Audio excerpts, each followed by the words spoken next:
నమస్కారం, ఈటీవీ భారత్ కు స్వాగతం. మీరు చూస్తున్నారు న్యూస్ టైం.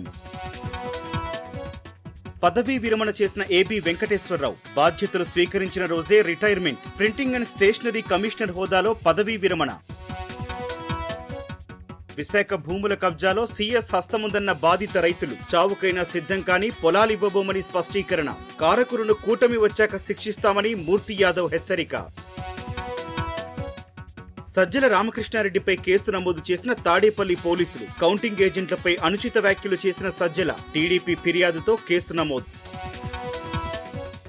పోస్టల్ బ్యాలెట్ అంటే వైసీపీ భయపడుతోందన్న తెలుగుదేశం. అక్రమాలు జరుగుతాయన్న వాదన అసంబద్ధమని ధ్వజం. జూన్ 4న టీడీపీ విజయం తథ్యమని ధీమా. విజయవాడలో 8కి చేరిన అతిసార మరణాలు. మృతుల కుటుంబాలకు 25 లక్షల పరిహారానికి విపక్షాలు డిమాండ్. ఇతర అనారోగ్య కారణాలున్నాయని ప్రకటించడం సరికాదని ధ్వజం. తిరుమల శ్రీవారికి కోటి విరాళమిచ్చిన హైదరాబాద్ కు చెందిన భక్తుడు. ఎస్వి ప్రాణదాన ట్రస్ట్ కు విరాళమిచ్చిన భక్తుడు విక్రమ్ కైలాస్. విరాళం చెక్కును టీటీడీ ఈవోకు అందజేసిన దాత.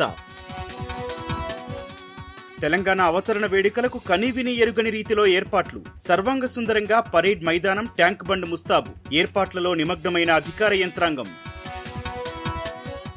భూ వివాదం కేసులో 3 లక్షలు తీసుకుంటూ ఏసీబీకి చిక్కిన సీఐ, ఎస్ఐ. హైదరాబాద్ లో కుషాయిగూడ సీఐ వీరస్వామి, ఎస్ఐ షఫీ, మధ్యవర్తి ఉపేందర్ అరెస్ట్. భూ వివాదం పరిష్కారం కోసం లంచం డిమాండ్ చేసిన పోలీసులు. కొనసాగుతున్న ప్రధాని మోదీ నాన్ స్టాప్ మెడిటేషన్. కాషాయ దుస్తులు ధరించి ధ్యానం. రేపు సాయంత్రం ముగియనున్న దీక్ష. ఉత్తరాది రాష్ట్రాల్లో భానుడి భగభగలు. పలు రాష్ట్రాల్లో 50 డిగ్రీలు దాటిన ఉష్ణోగ్రతలు. దేశవ్యాప్తంగా 24 గంటల్లో వడదెబ్బతో 54 మంది మృతి.